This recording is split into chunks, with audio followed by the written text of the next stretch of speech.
kardo valdymo meno mes pradedame mokytis ne su tikrais ginklais, o su pagaliukais.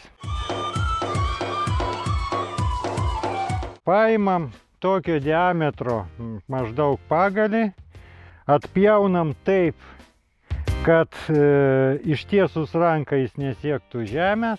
Laikom ne už pačio galo, biškį aukščiau. Nepamirštam pirštinių, nes labai lengvai pritrins mazolius, taip vadinamus. Ir pradedam. Mokomės sukti iš šono į vieną pusę, į kitą, virš galvos. Ta patį darom kairę ranką.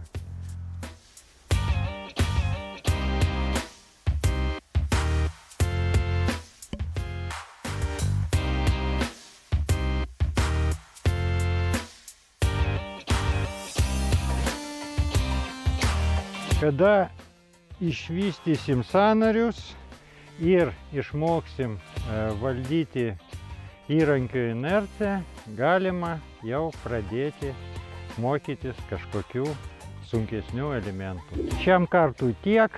Jeigu turėsit klausimų, rašykite komentaruose, o kol kas nepamirškite paspausti laiko, prenumeruoti kanalą. Iki!